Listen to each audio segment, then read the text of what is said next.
कीर्तन भी होता है। कीर्तन मतलब बोलना, सिर्फ सुनना या पढ़ना पर्याप्त नहीं है वैदिक शास्त्र में। साथ में आपको बताना भी चाहिए। Every teacher, everyone teach one, learn while teaching other one. हम खुद पढ़ना है और पढ़ते पढ़ते दूसरों को पढ़ाना है। ऐसे ही ज्ञान बढ़ते रहता है या आगे चलते रहता है जनरेशन में। तो उस तरह से हम भी जब पढ़ाई करते हैं तो मनन करना है, कुछ लिखना है, कुछ बनाना है, कुछ विचार करना है गहराई से, तो शांति चाहिए। शहर में जो मिलते नहीं है, सभी में हंगामा चलते रहता है। सो बैठो बैठो, साईराम प्रभु आप बैठ जाओ, उनको जाने दो। सो उसके लिए इस तरह की जगहें बनाएगी।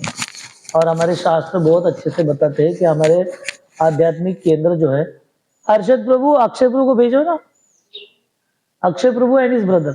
Yes Prabhu, we are sitting. Oh अच्छा, okay okay okay okay, special place मिला आपको तो एकदम।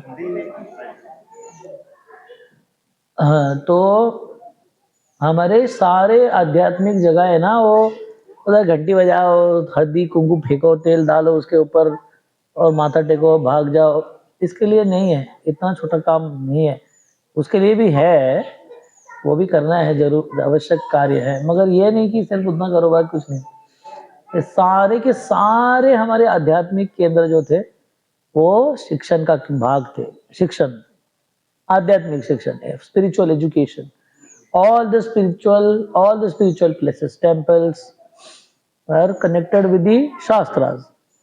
इसलिए हर एक मंदिर में शास्त्र सीखने को मिलता था और सिखाना भी चाहिए, सीखना ही चाहिए। उसी के लिए मंदिर बने हैं। मंदिर उसके लिए नहीं बने कि जाओ घंटी बजाओ ताली बजाओ और वापस आओ और जैसे थे, कुछ फर्क नहीं। ऐसा नहीं होना चाहिए। आध्यात्मिक ज्ञान का टेस्ट है परिवर्तन। Information should lead to transformation. Information मतलब जानकारी के बाद क्या होना चाहिए, कुछ परिवर्तन होना चाहिए। जानकारी के बाद भी हम ऐसे ही रहते, फिर हमारे आध्यात्मिक एजुकेशन नहीं हुआ।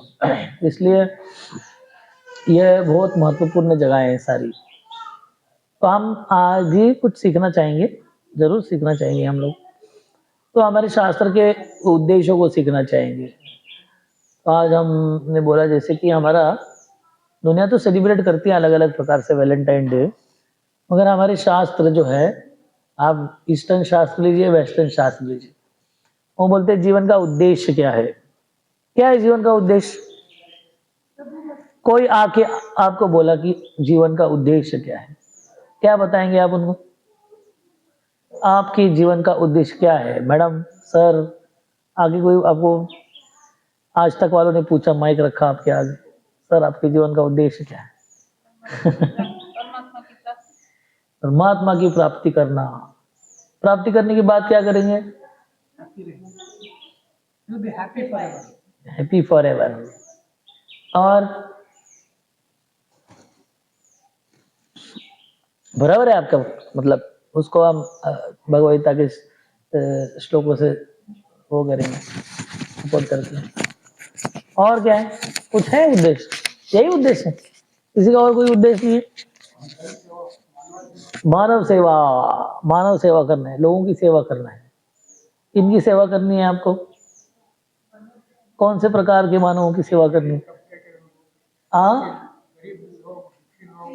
गरीब लोग, दुखी लोगों की सेवा करनी है, विकलांगों की सेवा करनी है।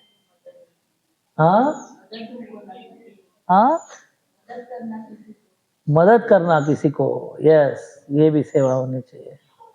और क्या उद्देश्य?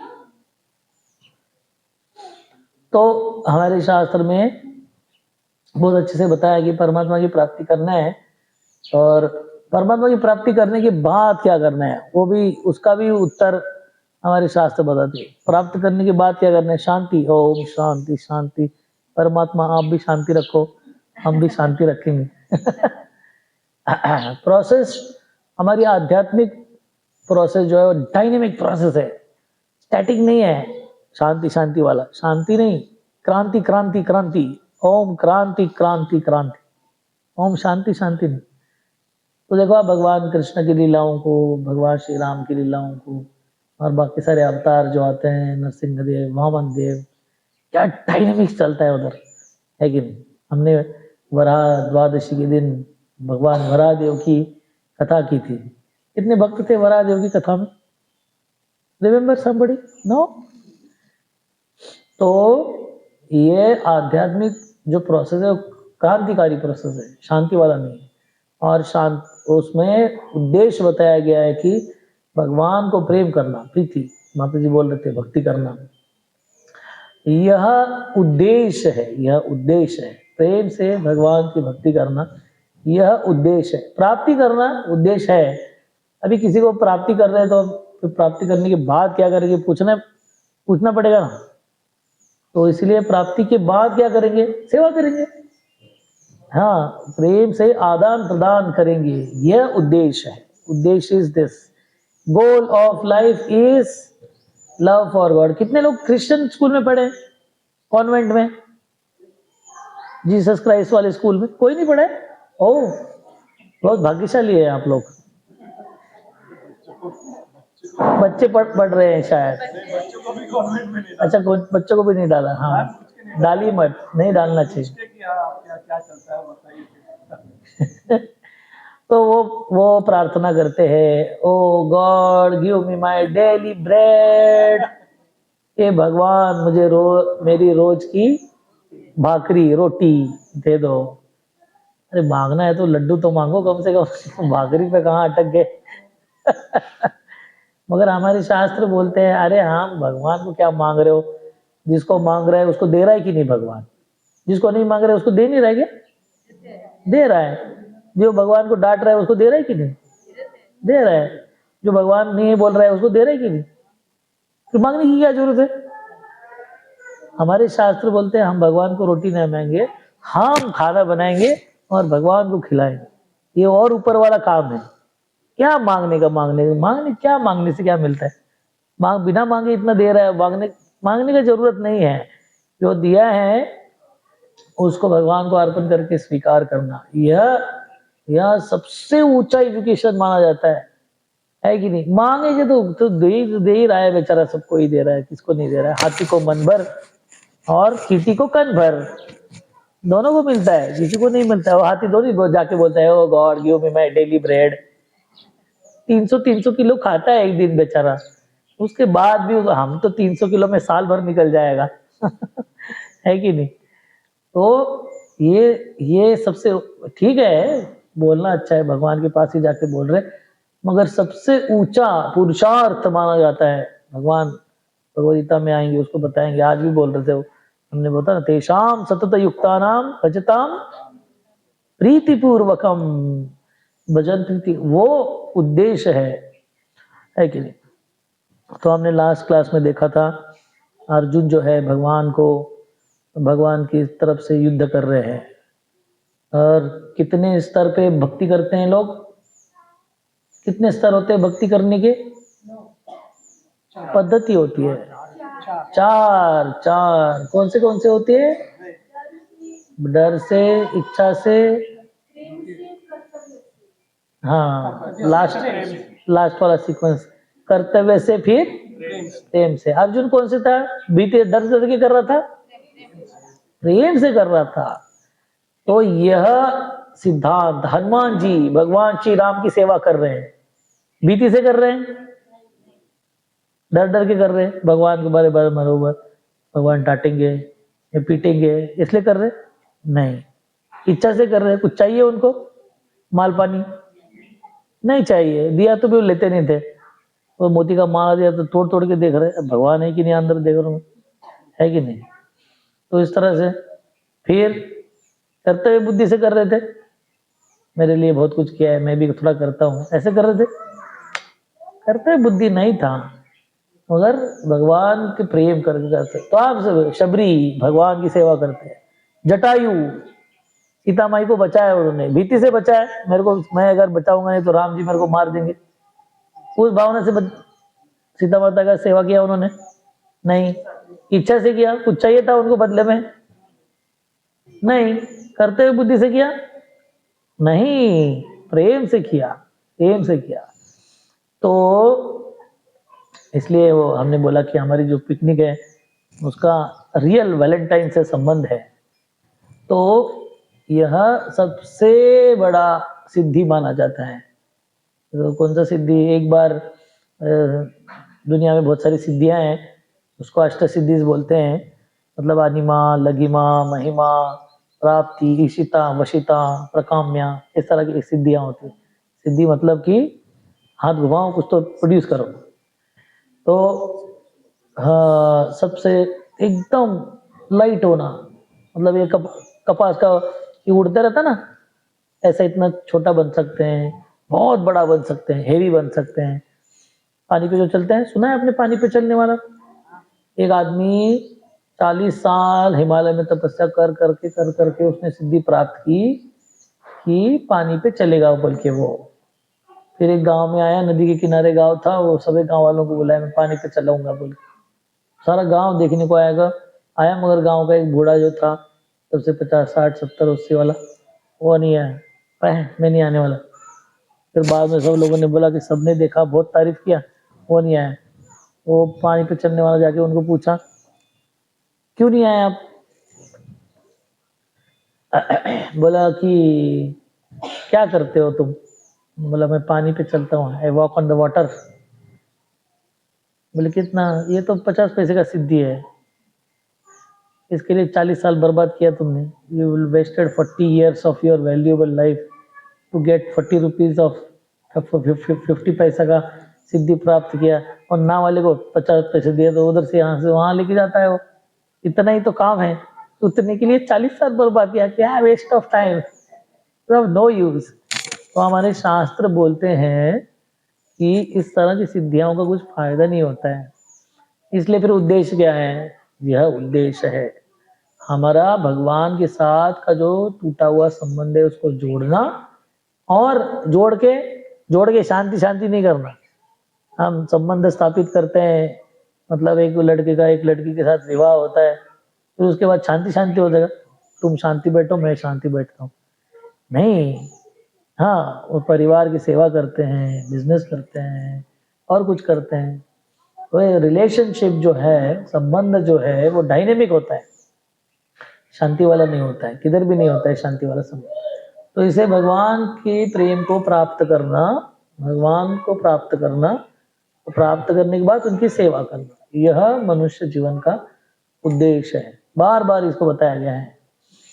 तो फिर हम अभी यहाँ पे 6 सेशन है ये ना, मिस डायरेक्टेड लव नाम का हमारा एक प्रेजेंटेशन है।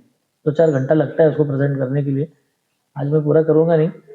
मगर मिस डायरेक्टेड लव में हमारे 6 सेक्शन हैं। उसमें पहला है कि प्रेम मतलब क्या है, व्हाट इज लव, इसको डिफाइन किया गया हुआ है। उसके बाद दूसरा सेक्शन है उसमें, जिसमें भगवान कृष्ण के ऊपर ही प्रेम क्यों करना चाहिए, why Krishna should be object of our love. जब कृष्णा बोलते हैं आप, भगवान श्री राम, भगवान नरसिंह देव, विट्ठल देव, भगवान विट्ठल देव, ऐसा रिप्लेस कर सकते हो, लड्डू गोपाल जो भी आपके हैं। मगर कृष्ण क्यों हमारे प्रेम का ऑब्जेक्ट, ऑब्जेक्ट मतलब कृष्ण के ऊपर क्यों प्रेम करना चाहिए, यह बात है। उसका तीसरा भाग है इस दुनिया की जो अलग अलग चीजें हैं वो हमें पूर्ण प्रेम प्रदान क्यों नहीं कर सकती। और चौथा भाग है कि इस दुनिया के ऊपर के चीजों के ऊपर हमको जो प्रेम होता है वो पूर्ण प्रेम नहीं है, ये समझने वाले हैं। और उसके बाद 5वें पार्ट में बोलते हैं भगवान कृष्ण के ऊपर प्रेम कैसे उत्पन्न करना चाहिए हमारे हृदय में, और 6वें में भगवान कृष्ण को प्रेम व्यक्त कैसे करना चाहिए। ये 6 भाग है, तो बाद में आपको धीरे धीरे पता चलेगा। हम पहले 2 भाग आज लेते हैं कि प्रेम का मतलब क्या होता है, और दूसरे उसके बाद देखते हैं कि भगवान कृष्ण के ऊपर प्रेम क्यों करना चाहिए। ये 2 ही भाग आज होंगे शायद, मेरे को लगता है शाम तक। तो भगवान कृष्ण जो प्रेम का मतलब क्या होता है, व्हाट इज लव, क्या होता है प्रेम का मतलब? आपको किसी ने पूछा प्रेम का मतलब क्या होता है, क्या बताएंगे आप? What is the definition of love? To give and the care, देना और केयर। केयर को क्या बोलेंगे हिंदी? काळजी, मराठी झालं ध्यान रखना, सेवा करना, यस। और क्या हो सकता है? Very good, very good definition. हाँ, समर्पण। हाँ, सेल्फलेस, निस्वार्थ पद्धति से सेवा करना, यस, इसको प्रेम बोलते हैं। और बताइए, आपको जो भी मन में आता है बताइए, कोई प्रॉब्लम नहीं। क्या किसको प्रेम बोलते हैं दुनिया में? हाँ, इतने सारे लोग अलग अलग प्रकार प्रेम करते हैं, है कि नहीं?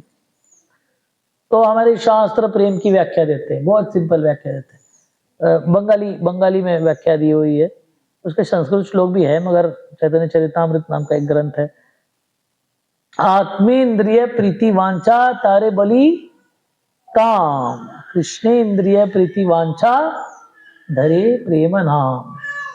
इसका मतलब होता है, अब अगर इस दुनिया में कोई पूछा कि प्रेम किसको बोलते हैं, तो ठीक है, निस्वार्थ प्रेम, सेवा, केयर, ये प्रेम के जैसे ही लगने वाले शब्द हैं। अगर परफेक्ट डेफिनेशन मतलब व्याख्या होती है ना हर एक चीज की, तो व्याख्या कैसे करेंगे प्रेम की? तो व्याख्या क्या है? जब हम कोई कार्य करते हैं, उसका उद्देश्य होता है कि जिसके लिए कर रहे हैं उनको खुश करना। यह अगर कार्य का सिद्धांत है, इसको प्रेम बोलते हैं। इसमें आ गया निस्वार्थ वगैरह सब आ गया, सेवा आ गया, केयर आ गया, सब कुछ आ गया, है कि नहीं? व्याख्या करना है, कोई बोला आपको बताओ प्रेम मतलब क्या होता है वो लव के गोले गोले बनाना, उसको प्रेम नहीं बोलते। वो हार्ट शेप बनाना, तो ये भी प्रेम है दुनिया में, वो सब लगाते रहते है ना। Love at first sight, breakup and first fight है कि नहीं? तो वो प्रेम नहीं। प्रेम का मतलब क्या होता है? जो हम कर रहे हैं उससे, हम जिनको सेवा कर रहे हैं या जिनको प्रेम प्रदान कर रहे हैं, वो खुश होने चाहिए, वो आनंदी होने चाहिए, उनका सेवा होना चाहिए। यह अगर उद्देश्य है, उसे प्रेम बोलते हैं। बड़ा सिंपल डेफिनेशन है कि नहीं? और अगर उस कार्य का उद्देश्य है कि मैं खुश हूं, खुश होना चाहिए, तो उसे क्या बोलते हैं? प्रेम के जैसा ही एक शब्द है, क्या बोलते हैं उसको? काम। हाँ, निष्काम नहीं, निष्काम तो बहुत बड़ा हो गया। काम और प्रेम सिंपल छोटे छोटे शब्द हैं। अगर मैं कुछ कर रहा हूं, उससे कौन आनंदी होने वाला है, खुश होने वाला है? मैं। फिर वो क्या हो गया? काम। हाँ, और प्रेम मतलब, तो इसलिए देश प्रेम का मतलब होता है, देखो आपने आप कितने सारे देश प्रेमियों को नाम सुना होगा, बताइए कुछ नाम देश प्रेमियों को। बहुत हमने, भगत सिंह, सुभाष चंद्र बोस, सावरकर, महात्मा गांधी, महाराणा प्रताप, लोकमान्य तिलक, शिवाजी महाराज, और अपने जान को देके चले गए वो, ऐसे कुछ नाम बताइए। रानी लक्ष्मीबाई, हाँ, संभाजी महाराज, चाफेकर बंधु, सुना है चाफेकर नाम? कहाँ रहते थे? हाँ, पुणे में चतुश्रृंगी के पास रहते थे। क्या किया था उन्होंने? हाँ, तो अंग्रेज लोगों का वॉइस रहा था रैंड बोल के, उसको गोली मारी थी। आपने सुनी नहीं? पूरी स्टोरी है, पूरे बड़ी जबरदस्त स्टोरी है, मस्त। वो खुश हो जाओगे आप सुन के बहुत होशियार थे वो लोग और क्या, वो तीन लोग थे वो। भगत सिंह, राजगुरु। कहाँ थे राजगुरु जी? कहाँ रहते थे राजगुरु जी? यहाँ राजगुरु नगर, आपका पूना का राजगुरु नगर, वहां के राजगुरु। उनसे नाम मिला है उनको, राजगुरु, चाकन के आगे। हाँ, भगत सिंह, राजगुरु और सुखदेव। सुखदेव और पूना का कोई हस्ती जिसने अपना जान गंवाया देश की सेवा में? नथुराम। पता नहीं आप कितने उसको खुश हो जाएंगे नाम सुन के, मगर उसका जान तो चला गया बेचारे हाँ, तो ये जगह देने वाले उनके कनेक्शन वाले ये लोग, उसका जान लेने के बाद इनका जान ले लिया उन लोगों ने पर जो भी है, देखिए अभी इन लोगों को क्या मिला? कुछ मिला? नाम प्राप्त करने के लिए जान दिया उन्होंने। तो नाम जब हुआ तो थे ही नहीं, हो तो नाम देखने के लिए हुआ कि नहीं बोल के, है कि नहीं? तो इसका मतलब क्या प्राप्त किया उन्होंने? हाँ, उन्होंने अपना देश के प्रति प्रेम व्यक्त किया, तो इसको बोलते हैं। लोग क्या करते हैं, प्रेम करने वाला अलग साथ नहीं दे रहा तो उसकी जान ले लेते हैं। अपनी जान देने तो छोड़ दिया प्रेम ने। कोई आप अगर अब प्रेम करना चाहते हैं, वो रिस्पांस नहीं कर रहा है तो क्या करते हैं, उसी की जान ले लेते हैं हाँ, एसिड फेंकते हैं, टुकड़े करते हैं। आजकल कुकर में पकाना चालू कर दिया है उन्होंने बहुत सारे फ्रिज में रखते हैं। हाँ, आइसक्रीम बोल के नहीं रखते हैं, छुपा के रखते हैं, पकड़े ना जाए बोल के। तो फिर इसको बोलेंगे आप प्रेम? नहीं, दूसरों की जान लेना उसको प्रेम नहीं बोलते हैं। दूसरों की जान लेना उसको क्या बोलते हैं? काम बोलते हैं। यस, तो देश प्रेमी है, वो देश के लिए जान देते हैं। देश का पैसा खा के अपना घर नहीं बनाते, उसको देश प्रेम नहीं बोलते हैं, है कि नहीं? तो इसलिए वो स्टार्क डिफरेंस प्रेजेंट किया है हमारे शास्त्र ने प्रेम और काम के अंदर। अगर एंड रिजल्ट मेरे को बेनिफिट देने वाला है, आखिर उद्देश्य है कि मेरा भलाई होने वाला है, मेरे को आनंद मिलने वाला है, मैं एंजॉय करने वाला, तो फिर वो मैं प्रेम नहीं, वो काम है। तो इसलिए भगवान के पास भी आने का बहुत सारा उद्देश्य होता है। भगवान के पास आने वाले लोग भी बहुत बार अपने फायदे के लिए भगवान के पास आते हैं। एक फिलोसोफर, तत्वज्ञानी बोलते हैं कि outside the temple there are beggars, inside the temple also there are beggars. Only difference is outsiders are asking coins, insiders are asking pity. बोलते हैं दोनों के अंदर, मंदिर के बाहर और मंदिर के अंदर, दोनों भी भिखारी लोग हैं। बाहर वाले कॉइन्स मांग रहे, 4 आना 8 आना 1 रुपया कॉइन चेंज। अंदर वाले क्या मांग रहे? पेटी, 1 पेटी, 10 पेटी, 2 पेटी, 4, 50 पेटी, 1000 पेटी क्रॉर्स पेटी मतलब करोड़, खाली पेटी नहीं पेटी मतलब लाख, खोखा मतलब करोड़। अच्छा, पेटी खोखा मतलब करोड़। अच्छा सर, हमारा जनरल नॉलेज थोड़ा कम है आपने मांगा नहीं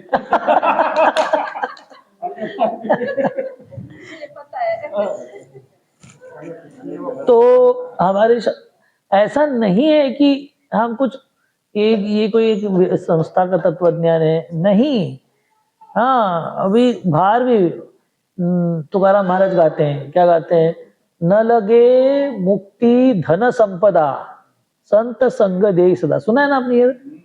न लगे मुक्ति धन संपदा, मुक्ति मतलब दुनिया से मुक्त भी मत, नहीं चाहिए मेरे को, धन संपदा नहीं चाहिए मेरे को। हाँ, और हमारे चैतन्य महाप्रभु क्या गाते हैं? न धनम न जनम न सुंदरीम कविताम वा जगदीश काम हे, हम जन्मनि जन्मनीश्वरे भवताद भक्तिर अहैतुकी त्वयि। उसके बाद हे चिदान देगा देवा, क्या चाहिए? हाँ, क्या दान में क्या चाहिए भगवान से? हे चिदान देगा देवा। कितने लोगों ने भजन सुना है महाराष्ट्रियन? हमारा दुर्भाग्य है कि हमने सलमान खान ने गाते हुए भजन बॉलीवुड के भजन सुने। हे चिदान देगा देवा भगवान तुकाराम महाराज गा रहे भगवान विठल देव को, हे ही दान चाहिए मेरे को आपसे, हे ची, ची मतलब उधर लगाया है स्पेसिफिकली बताए, यही चाहिए और कोई नहीं चाहिए, यही चाहिए, हे ची, ये नहीं, हे ची। कोई आपके काउंटर पे प्रसाद लेने की आदत, यही चाहिए मेरे को, है कि नहीं। आज हमने हमारे कृष्ण जी बोले लक्ष्मी केक ही चाहिए, बाकी कुछ तो पोंगल रसम आप खा लो, वो नहीं चाहिए हमको, हमको ही चीज चाहिए, यही चाहिए, एक ही चाहिए। तो उस तरह से हाँ, तो उधर भी वही बोल रहे तुकाराम, हेची यही दो, हेची दान देगा देवा तुझा विसरण व्हावा। देखो मांग क्या रहे, आपको भूलू नहीं, ये दो मेरे को। तो यह कोई हमारी शिक्षा नहीं है, किसी ऑर्गेनाइजेशन, हमारे शास्त्र भरे भरे पड़े हुए हैं लोगों से कि इस तरह की भक्ति करनी चाहिए, हेतु की भक्ति, तो उसे प्रेम बोलते हैं। तो ये हमारा पहला भाग है। आप कृपया इसको, किसी ने पूछा कि दुनिया में आपको जितने भी लव स्टोरीज देखने को मिलते हैं ना, ये कोई लव स्टोरीज नहीं है, ये सब सारे गलत प्रकार से प्रेजेंट करते हैं लव को। प्रेम का मतलब होता है कि हम जिनको प्रेम कर रहे हैं उनका उनका फायदा होना चाहिए, उनका आनंद होना चाहिए, उनका सेवा होना चाहिए, वो खुश होने चाहिए, हम नहीं। तो यह बात पहली है, जैसे काम और प्रेम का डिफरेंस। उसके बाद भगवान को हमारे जीवन का प्रेम का ऑब्जेक्ट, ऑब्जेक्ट ऑफ लव उसको बोलते हैं, जिनको हम प्रेम करते हैं, प्रेमी प्रेमी क्यों बनाना चाहिए, उसके ऊपर चर्चा करते हैं। तो देखिए, अब हमारे शास्त्र बताते हैं कि भगवान के गुणों को जब वर्णन करते हैं तब हमको भगवान के प्रति प्रेम होगा, है कि नहीं। हमको किसी के भी प्रति प्रेम उत्पन्न होने के लिए वो है कौन, ये पता होना बहुत जरूरी है, नहीं तो नहीं हो सकता, है कि नहीं। हमको तो उसके बारे में कुछ पता ही नहीं है, तो फिर कैसे पता चलेगा कि क्यों प्रेम करना चाहिए उनको। जब व्यक्ति गुणों को, उनके स्वभाव को, उनके विचार को, कार्य को जब सुनता है, देखता है, सराहना करता है, तब जाके उसके प्रति प्रेम होता है। ऐसे कैसे होता है कि नहीं। आपको मोदी जी के बारे में कैसे पता चला, सुन सुन के, पढ़ पढ़ के, सुन सुन के, पढ़ पढ़ के, है कि नहीं। न्यूज़पेपर पढ़ो, ये पढ़ो, यूट्यूब देखो, चैनल देखो, टीवी चैनल देखो, ये करो, रोज उठ के देखो, ये पता चलता है। तब आपको लगता है हाँ कोई तो व्यक्तिमत्व है ऐसे, या और कोई भी, यही बोलती यही नहीं, कोई भी। तो भगवान के बारे में अगर हम सुनते रहेंगे, पढ़ते रहेंगे, चिंतन करते रहेंगे, तब जाके होगा। ऑटोमेटिक नहीं है ये प्रोसेस, ऑटोमेटिक नहीं है, हमको उसको प्रयत्न करना पड़ेगा, थोड़ा सा प्रयत्न करना पड़ेगा। तो उसमें इसके लिए वर्णन किया हुआ है भगवान के षड ऐश्वर्यों का, कैसे है भगवान, है कि नहीं। तो उसका वर्णन किया हमारे शास्त्र में, ऐश्वर्यस्य समग्रस्य वीर्यस्य यशस् श्रियः ज्ञान वैराग्य युक्तैव चन्नम भगवता इति मतः। भगवान के बहुत सारे ऐश्वर्य है, मगर उसमें भी 6 ऐश्वर्य विशेष है उनके, भगवान के, और वो है ऐश्वर्यस्य, मतलब उनके पास बहुत संपत्ति है, बोल सकते हैं आप, रिच, है कि नहीं। ऐश्वर्यस्य समग्रस्य वीर्यस्य, और शक्तिशाली है। यश, यश का मतलब होता है 6 ऐश्वर्य, भगवान के 6 ऐश्वर्यों का वर्णन किया हुआ है। जब हमें भगवान के इस 6 ऐश्वर्यों के बारे में पता चलेगा, तब जाके हम भगवान को समझ सकते हैं, कितने विशेष व्यक्ति है ये, इनको ही प्रेम करना चाहिए, है कि नहीं। जिनको भी लोग प्रेम करते हैं, व्यक्ति को, चीजों को, उसके बारे में उन्होंने सुना है, उन्होंने ध्यान देके सुना है, पढ़ा है, तब जाके उनको उनके प्रति प्रशंसा, प्रेम प्राप्त हुआ। ऐसे नहीं होता है। आपको जिसके बारे में कुछ पता ही नहीं, उसके बारे में आप प्रेम, पता है कि आप कोई निक्सन जी अमेरिका के राष्ट्रपति थे, हाँ पॉल निक्सन जी, फिर आपको प्रेम होगा उनके प्रति। नाम भी नहीं सुना है, काम भी नहीं पता, तो क्या पता। तो इसलिए हमारे दुनिया में आज दूर क्यों चले गए भगवान के लोग, क्यों उनके बारे में पता ही नहीं उनको, इसलिए। नहीं तो फिर तो इतने विशेष व्यक्तिमत्व है भगवान कि कोई भी उनको ही प्रेम करेगा। मगर जब पता चले तब होएगा ना, नहीं तो कैसे होगा। तो इसलिए हमारे शास्त्र 6 ऐश्वर्यों का वर्णन करते हैं, भगवान के विशेष ऐश्वर्यों का वर्णन करते हैं। और वो ऐश्वर्य है, पहला है ऐश्वर्यस्य, ऐश्वर्य से मतलब उसमें ऐश्वर्य आता है एक्चुअल ऐश्वर्य, क्या समृद्धि, पैसा।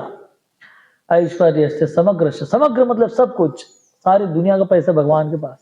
ऐश्वर्यस्य समग्रस्य वीर्यस्य, शक्तिवान है एकदम भगवान। यश श्रिया, यश मतलब फेम, मतलब प्रसिद्धि। कीर्ति, कीर्ति, यश मतलब कीर्ति, कीर्ति। और ऐश्वर्य से समग्र से वीर्य से ज्ञान, भगवान ज्ञान में, भगवान के पास अद्भुत प्रकार का ज्ञान है। ज्ञानम नहीं, तो 5वां हो गया। ऐश्वर्यस्य समग्रस्य वीर्यस्य यशस्य श्रिया, श्रियः। और लास्ट वाला है वैराग्य, सौरभ। हाँ, श्री मतलब सौंदर्य, yes yes, sorry sorry. Shri मतलब सौंदर्य, सौंदर्य बहुत सुंदर है भगवान।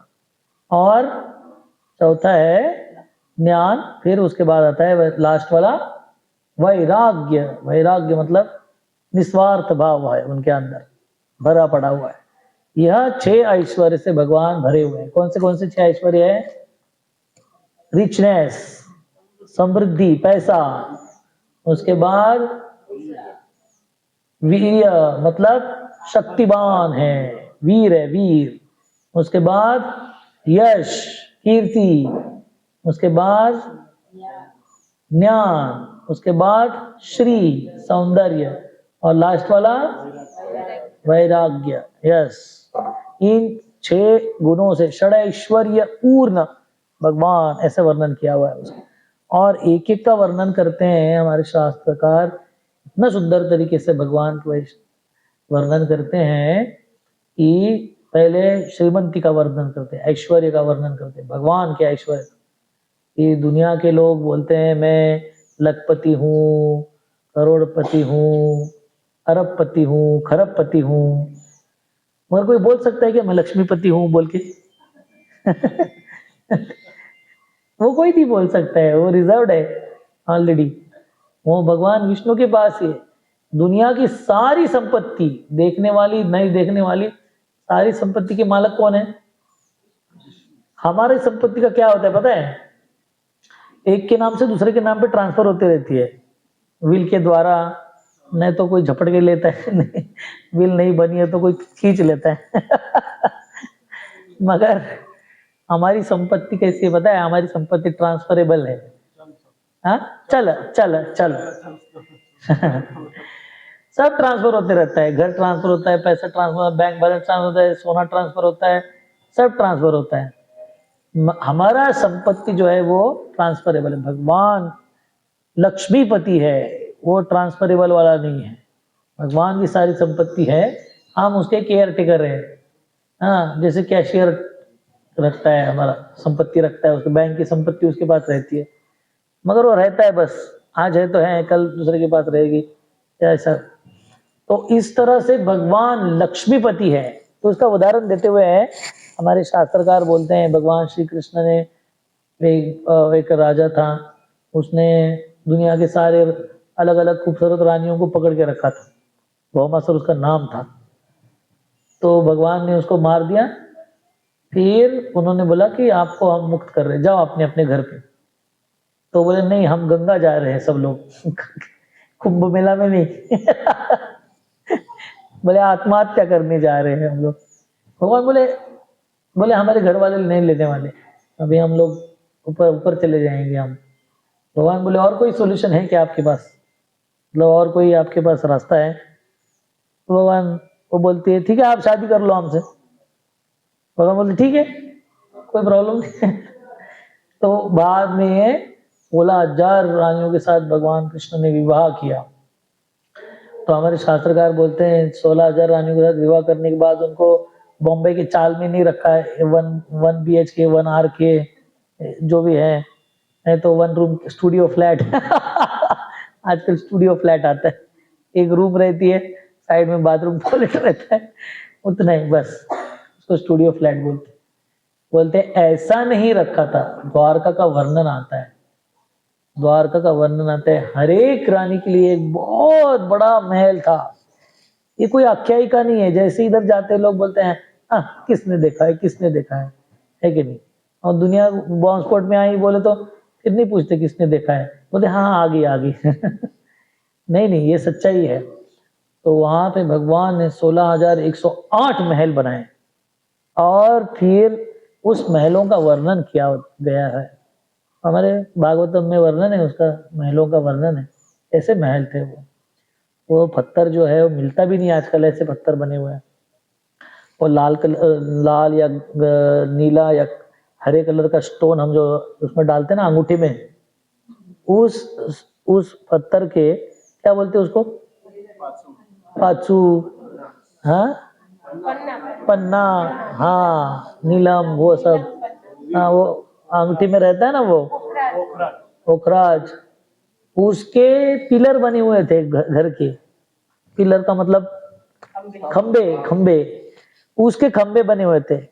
खंबे बनाने में भी दो स्टाइल आते हैं, एक तो सीमेंट का खंबा बना, ऊपर से प्लास्टर मार के क्लैडिंग कर दो, उसको भी पिलर बोलते हैं। नहीं, उस स्टोन के पिलर बने हुए थे। अब सोचो हम इतना खड़ा बिठाते तो उसको बोलते यार छोटा करो थोड़ा सा, कम कम दाम में आ जाए। है कि नहीं? मगर पिलर बने हुए थे उसमें, लेपिस लजुली उसका नाम है। फर्शी जो बनाई थी ना, वो आप देख के ऐसा, आप क्या सिंदूर तिलक जो भी है आप लगा सकते थे ऐसा। वो फ्लोर था नीचे वाला, ऐसा चक चक चक चमकने वाला फ्लोर है कि नहीं। सोने चांदी तो ऐसे जो सबसे लास्ट कोई कुछ मिल नहीं रहा तो सोना चांदी लगाने में। उसके ऊपर वाला सब कुछ हीरे मानिक मोती और जो पाचू वगैरह बोल रहे हैं वो रूबीज जेम्स, उससे बना हुए थे सारे महल। हर एक महल में तो क्या बोलते थे वो, मेन हॉल, ये बाकी से लिविंग रूम्स, किचन, वो गार्डन, तालाब, जंगल, लॉन, सब कुछ एक ऐसे 16,000 थे। फिर जितने बच्चे थे उनको उतने सारे महल थे। कोई चाल में नहीं रहते थे सब लोग। तो ऐसे ऐश्वर्यपूर्ण भगवान थे। ऐसा नहीं कि वो उनके ही थे। भगवान श्री राम ने भी जब अयोध्या नगरी का गठन किया, या भगवान श्री कृष्ण ने जब युधिष्ठिर महाराज को इंद्रप्रस्थ बना के दिया, क्या बनाया था वो, इतना बनाया था कि वो दुर्योधन बेचारा चल भी नहीं पाया घर में अंदर, उसको कुछ समझ में नहीं आ रहा था किधर क्या है। अद्भुत घर था एकदम, है कि नहीं। आपने जब पहली बार कोई देखा होगा कि आप दरवाजे के पास जा रहे, दरवाजा अपने आप खुल रहा है, अब से रुक जाते हैं आप, क्या प्रॉब्लम क्या है इधर कुछ। दरवाजे को कैसे पता चला मैं आ रहा हूँ बोल के। अभी आजकल तो सब तरफ हो गया, वो कॉमन हो गया। बट आई एम सेइंग ऐसे अद्भुत प्रकार के चीजें उस दुनिया में रहती थी। तो ऐसे ऐश्वर्यों से भरे वाला भगवान का चीज था, जीवन था।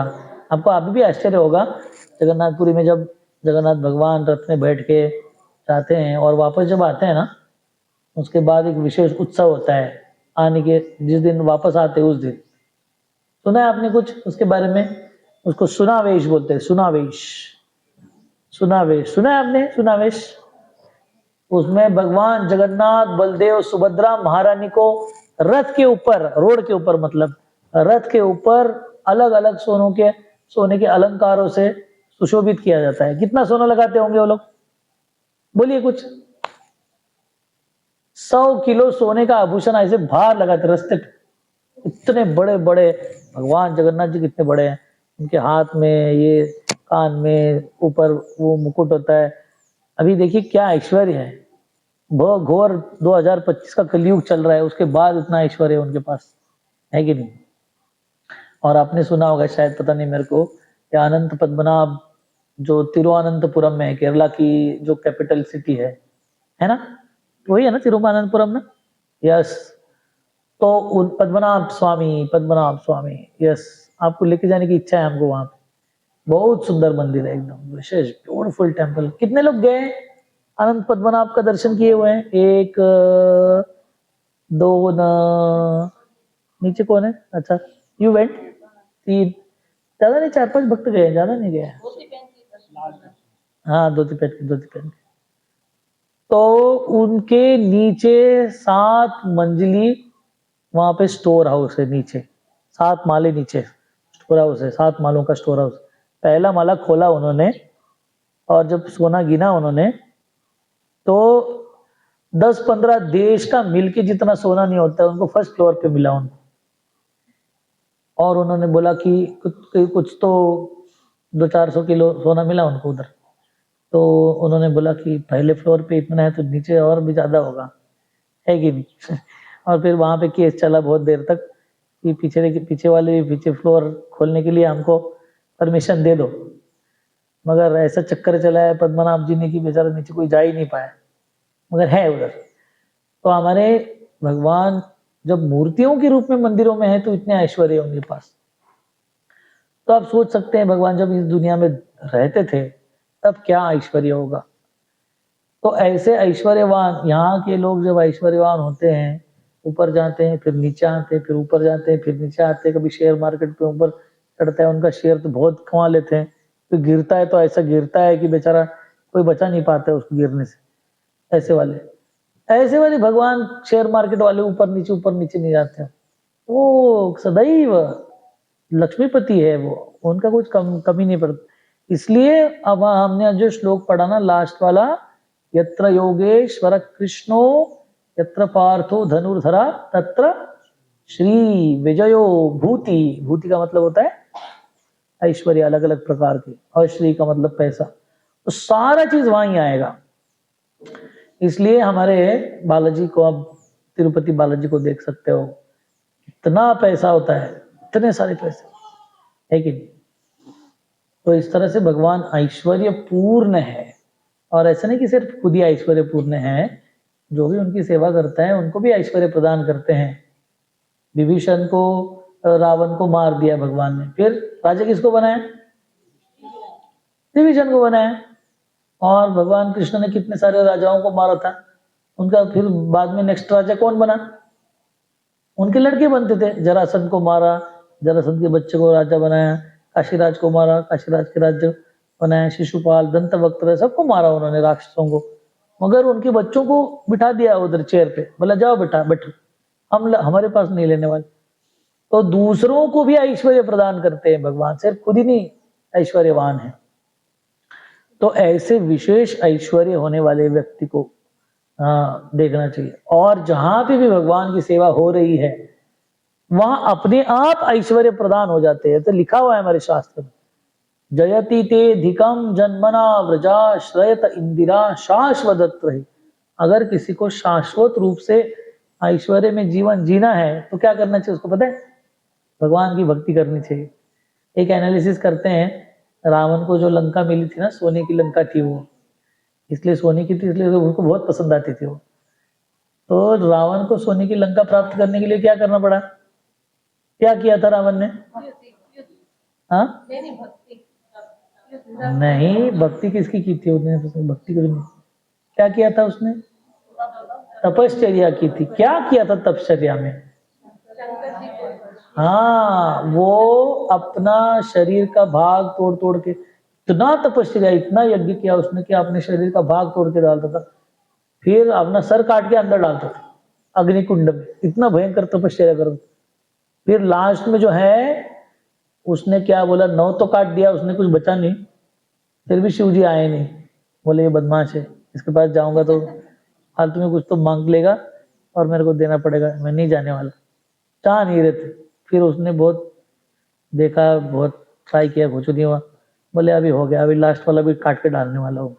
पता नहीं कैसे डालने वाला था, काटने के बाद तो हो रहेगा नहीं डालने के लिए, मगर उसका कैलकुलेशन तो वो काटने लगा तो शिव जी आ गए, बस बस ठीक है बाबा, जबरदस्ती किया। क्या चाहिए तुम? बोले मैं लंका का राजा बनाऊं। और बाकी सारे भी वरदान मांग लिए उसने, तो फिर लंका का राजा बन गया वो। और फिर विभीषण भी लंका का राजा बन गया। कैसे बना? बस भगवान श्री राम के पास गया, भगवान श्री राम के साथ युति कर दिया, लंका का राजा बना। तो हमारे शास्त्रकार बोलते हैं 10 सर काटने के बाद अब उसको लंका मिली, तपश्चर्या करने के बाद। और विभीषण को कैसे मिली? एक जो सर था वो भगवान के चरणों में रख दिया, हो गया। अभी हमारे पास काटने के लिए 10 सर है भी नहीं, दुर्भाग्य है हमारा, एक ही है कि नहीं? तो इसलिए एक छोटा सा सर दिया है, वो भगवान के चरणों में रख के वो उसे सब मिल सकता है, मिल भगवान प्रदान करते हैं। तो ऐसे ऐश्वर्यवान भगवान को प्रेम करना चाहिए, उनके ऐश्वर्य के लिए प्रेम नहीं करना चाहिए, मगर जरूर उनसे प्रेम करना चाहिए, क्योंकि अद्भुत लोगों से हम प्रेम करते हैं जिनके पास इस प्रकार के ऐश्वर्य होते हैं। और दूसरा है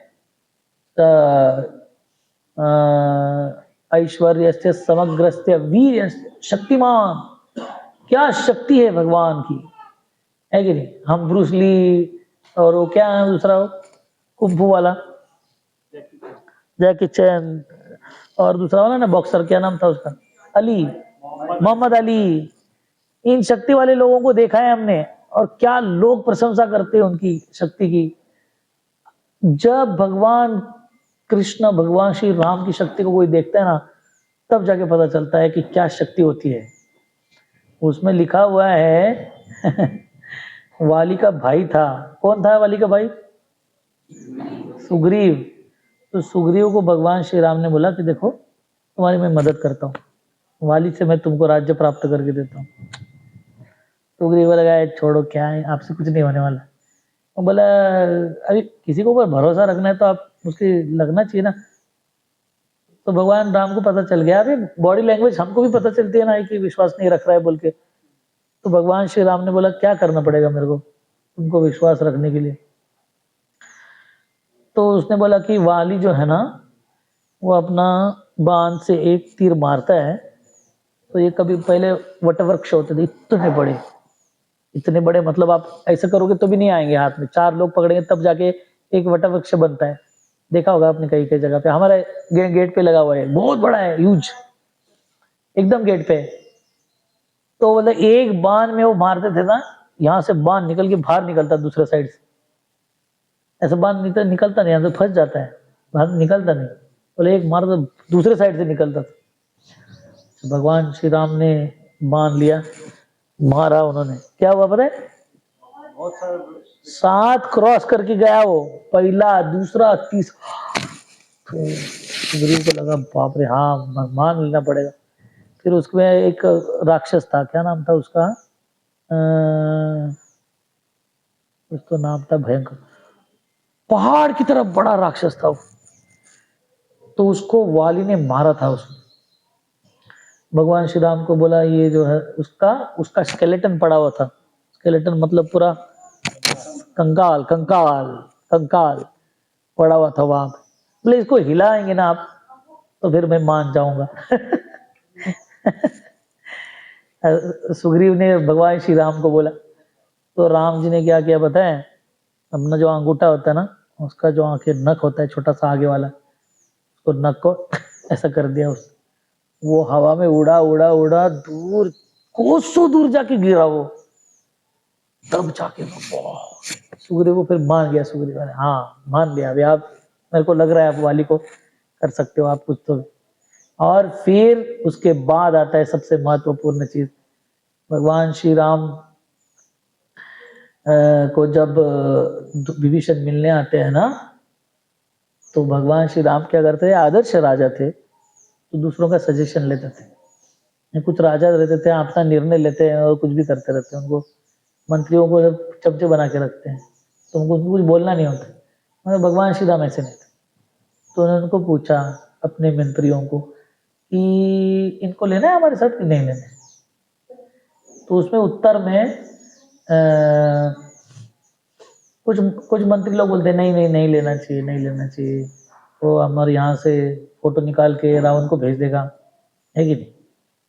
तो भगवान श्री राम बोलते हैं देखो ये जो उंगली है, छोटी उंगली हमारी, उससे मैं पूरा विश्व नष्ट कर सकता हूँ। रावण क्या मच्छर है रावण, उसको मारने के लिए इतनी शक्ति की क्या आवश्यकता, वो कोई भी मार देगा उसको। तो भगवान श्री राम के ऐश्वर्य के बारे, शक्ति के बारे में ऐसा वर्णन किया हुआ है, और भगवान श्री कृष्ण की शक्ति के बारे में वर्णन किया हुआ है। भगवान श्री कृष्ण ने शक्तिशाली चीज क्या किया था सबसे? सबसे हरक्यूलियन टास्क। गोवर्धन शकट हाँ, गोवर्धन पर्वत उठाया था। किस पे उठाया उन्होंने?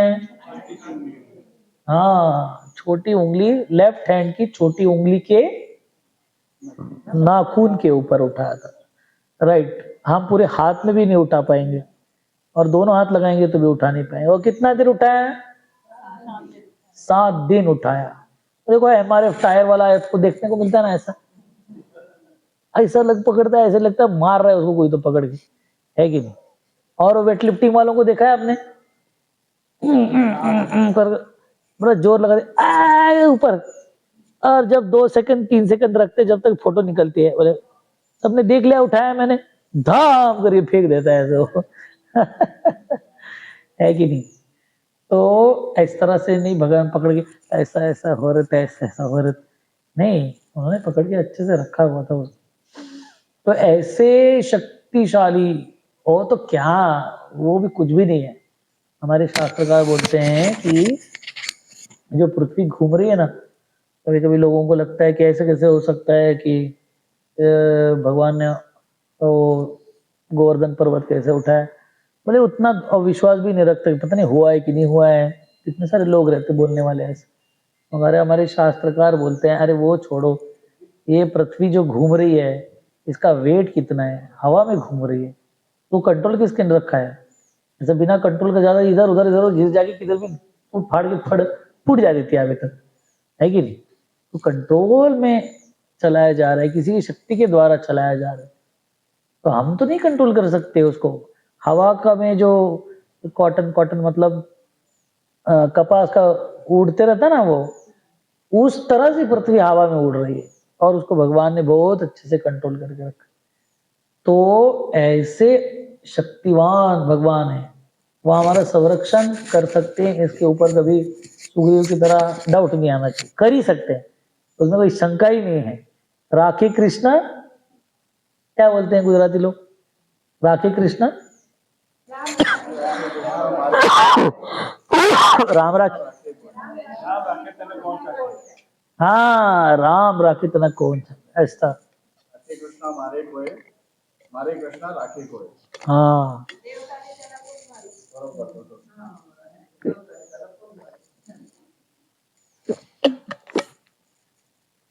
देखो इंग्लिश भी आ गया, गुजराती भी आ गया, हिंदी भी आ गया, मराठी मराठी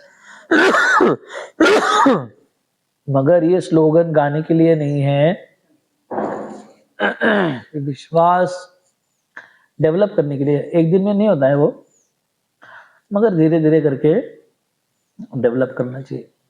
मगर ऐसे गुणों को जब हम पता करते हैं भगवान के, तब जाके हमें भगवान के प्रति धीरे धीरे धीरे धीरे प्रेम होता है। तो इसका वर्णन हम बाकी 4 चीजों का वर्णन, 6 में से 2 ही हो गया, 4 का वापी शाम को करेंगे वापस आने के बाद। ऑलरेडी 12:30 पौने 1 बज गया, 1 बज गया, हाँ हाँ 1 बज गया, 1 बज गया। आप कृपया नदी पे जाइए, वहां पे स्नान कीजिए, वापस आइए, तब हम लंच लेंगे, उसके बाद आगे के प्रोग्राम को चालू करेंगे। ठीक है, रेडी है ना आप? पक्का? बहुत धीरे आवाज आ रहा है। देखिए आप अपने, अब बहुत सारे घर में तो बाथ टब होता नहीं है, मगर यहाँ पे छोटा सा ही होता है, वो 4x2 या 3 इतना ही छोटा सा होता है। मगर ये आपको नदियाँ सेफ है एकदम फर्स्ट क्लास। और आप समझ लो कि 50 फुट चौड़ा और 2000 फुट लंबा बाथटब है, ऐसा समझ सकते हैं आप। और एकदम क्लियर बिस्लरी वाटर है एकदम। अभी तक कोई इंडस्ट्री भी इसमें घुसी नहीं है, इसके बाद पूना जाएगा, तब पूना वाले अपना गंदगी उसमें डालेंगे, मगर आप फ्रेश है। तो आप आराम से स्नान कीजिए, हाँ वापस आइए, प्रसाद लीजिए, फिर हम आगे के कार्यक्रम को चालू रखेंगे। उसके आप कुछ प्रश्न है? आप ही ने प्रिपरेशन किया है लंच का, तो आपको सब कुछ पता है अभी, आप क्या आ जाके उसको प्राप्त कीजिए। हम लोग यहाँ पे विराम देते हैं। सब लोग जाने वाले हैं ना? हाँ, हरे कृष्णा। आपकी बैग्स बनाई है, जिस कार में बैठे थे उसी कार में बैठिए, वही लोग आपको लेके जाएंगे। कहाँ जाना है? ग्रंथराज श्रीमद् भगवद गीता की जय। शौनक ऋषि प्रभु हमारे गाइड है, कहाँ जाना है उसके लिए। वो नीचे येलो ड्रेस में शौनक ऋषि प्रभु खड़े हैं, वो आपको दिखाएंगे कहाँ जाना है।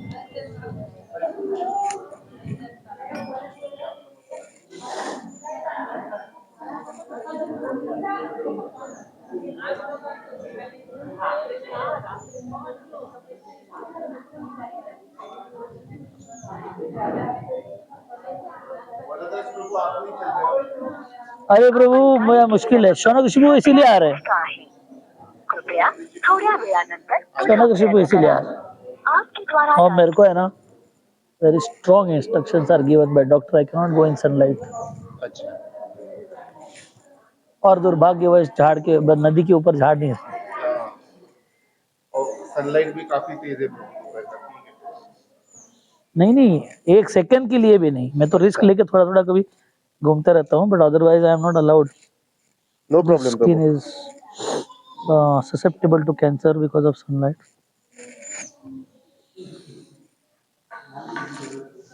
होना सबको प्रभु- लेके आओ ना जाके वापस। प्रभु, इतना लेट क्यों आप ले आए हम लोगों को यहाँ पे भी?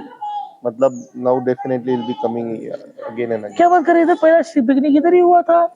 नहीं, तब हम लोग नहीं आए थे प्रभु। हाँ, प्रभु, रेनी सीजन में तो यहाँ पे मतलब you can't just leave this place। सिर्फ इतना जप सुंदर माला है। करो प्रभु, इधर इधर देखो, और कुछ नहीं करना है। इतना इधर है ना से प्रभु? ऐसा बारिश गिरता है। यहाँ पे एक चेयर लगा के बैठ जाने का, हाँ, माला लेने की, बस लेफ्ट टू राइट ही देखते रहने का। बारिश this is heavy raining place. Heavy मतलब हैवी। very धड़ धड़ nice धड़ धड़ place, धड़ धड़ प्रभु। धड़ धड़ धड़ धड़ धड़ आवाज आती है। परमेश्वर को वापस लेके आना सबको।